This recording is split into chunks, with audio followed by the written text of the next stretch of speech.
Hai semua, kali ini saya mau share resep yang sedang viral ya, odading Mang Oleh. Untuk resep odading viral kali ini, saya menggunakan resep yang tanpa ulen. Jadi semua bisa coba ya. Resep ini juga ekonomis loh, jadi cocok banget untuk jualan. Odading yang biasa disebut roti bantal, teksturnya padat, lembut, dan manis. Bisa dikreasikan dengan wijen atau tanpa wijen. Kali ini saya buat yang tanpa wijen ya. Oke, langsung aja dibuat yuk.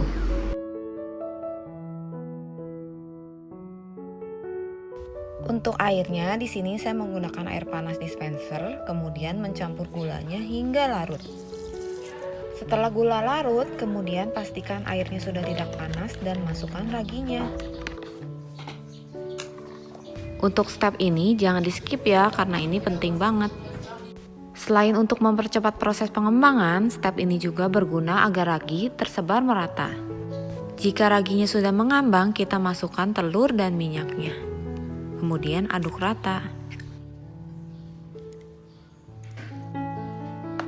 Nah, setelah bahan basah tercampur merata, kemudian kita siapkan bahan keringnya. Untuk jenis tepungnya bisa digunakan protein tinggi, protein sedang, atau bisa juga dicampur.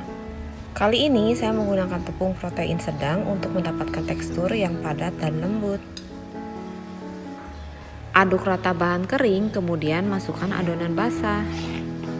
Nah, di sini cukup aduk rata dengan sendok. Tidak perlu diulen ya, resep ini praktis banget. Cocok juga buat anak kos. Contoh adonan yang baik, di sini adonannya tidak lengket ke wadahnya, tapi masih bisa diaduk dengan sendok. Saran saya, jika baru pertama kali mencoba resep ini, tuang cairannya sedikit demi sedikit. Karena kelembapan tepung berbeda-beda. Dan pergantian bahan juga berefek berbeda ya. Setelah tercampur rata, tutup dengan lap kering atau cling wrap. Dan diamkan hingga mengembang 2 kali. Proses pengembangannya tergantung suhu di tempat masing-masing. Setelah adonan mengembang, kemudian balur tangan dengan minyak dan kempeskan adonannya.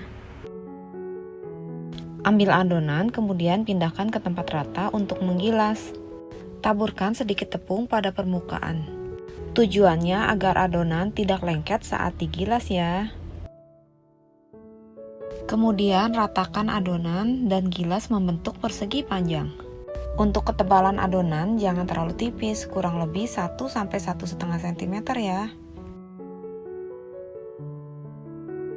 Nah, setelah adonannya terbentuk, kemudian diamkan kembali selama 10–20 menit. Di sini saya lebih suka mendiamkan dulu adonannya baru dipotong kemudian. Karena jika dipotong duluan, adonannya saat mengembang akan menempel kembali. Gunakan pisau plastik atau punggung pisau untuk memotong adonan. Di sini pinggirannya saya rapikan juga ya, tapi kalau nggak apa-apa kok. Bagi adonan sesuai selera. Di sini saya membagi menjadi 12 bagian.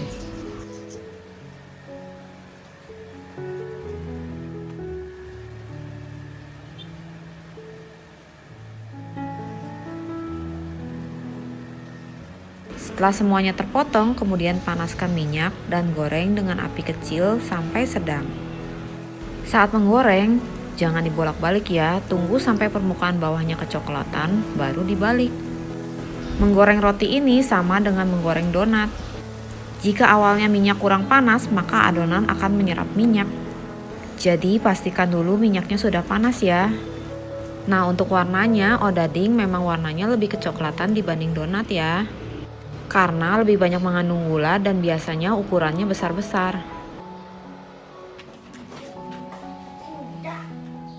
Nah, ini dia odadingnya, siap dinikmati dengan kopi dan teh hangat. Nah, odading ini biasanya kalau di Bandung dijual samaan bareng cakwe. Mungkin ada yang bingung, apa sih odading itu? Odading itu biasa disebut juga roti bantal ya. Soalnya bentuknya kayak bantal gitu. Nah, biasanya orang juga jualan ditaburi wijen atau digoreng polosan gini. Oke, selamat mencoba. Resep ini ekonomis, enak, dan cocok banget buat ide jualan.